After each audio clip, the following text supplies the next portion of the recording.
Dr Liam Fox. Thank you, Madam Deputy Speaker. Those of us who voted and campaigned to leave the European Union did so for a number of reasons. I was always a constitutional leaver. For me, the test of this bill is, does it return the sovereignty that we sought? And the answer is yes. Why? Because there is no subjugation to EU law or EU jurisprudence, no direct effect, no direct application. Retention of any of these would have been incompatible with a sovereign state, and in fact, from our accession to the EC through various EU treaties, all of these elements were incompatible with the concept that those who live under the law should be able to determine those who make the law. That is what we have regained in this process. The second test for me is, does this allow us to have a genuinely independent trade policy?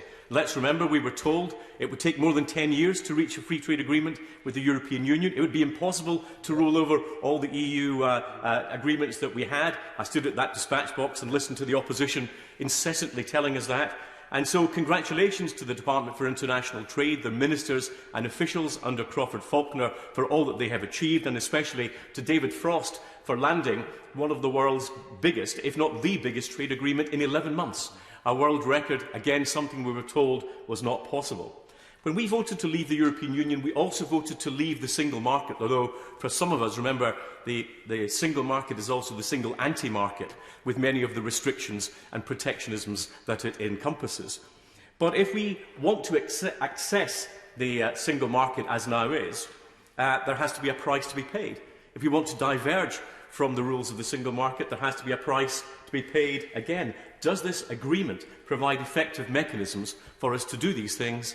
And my answer again is yes. Right Honourable Frankie Boy. Does he agree that the mechanisms that this treaty has found are every bit as good as the mechanisms, for example, in the Canada Treaty and all the other treaties that reflect these tensions in free trade agreements?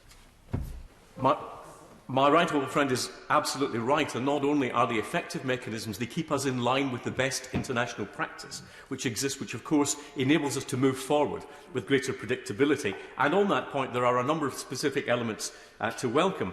The first is the acceptance of the concept. I'm afraid. The first is the concept of non-regression as a means of ensuring minimum standards, while we accept that the maintenance of those high standards have fixed costs in terms of international commerce, which is why we will always need to compete at the high end of the quality market globally in goods and services. And as the Prime Minister rightly pointed out, we cannot ever become the bargain basement economy because the fixed costs that we have are simply too high. And quite rightly, the British people wouldn't allow us to abandon the standards that we have. It means that we will have to move forward with the natural innovation and creativity of the British people, expanding our export culture. Because the bottom line is that without more exports, without more actual trade, any trade agreement is simply a piece of paper. It is upon the natural innovation of the British people that our prosperity will be built in the future. The second element, as my right honourable friend alluded to, is that the concept in dispute resolution of international arbitration is done without the European Court of Justice. And that brings us in line with international trends and practices.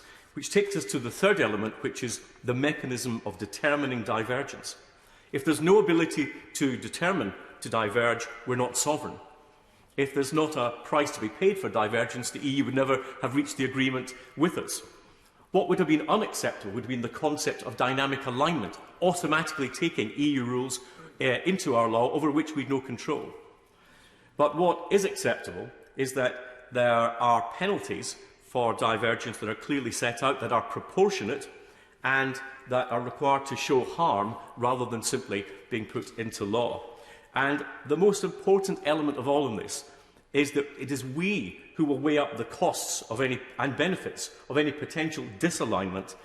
Our choice. That is one of the key elements that we have in the future. Madam Deputy Speaker, today opens up a new chapter in our politics. It's the choice between maintaining and strengthening an independent United Kingdom and the new ranks of the rejoiners, who will have us thrust back into accession European politics all over again, consuming all our political time and energy, a future I believe the British public will reject.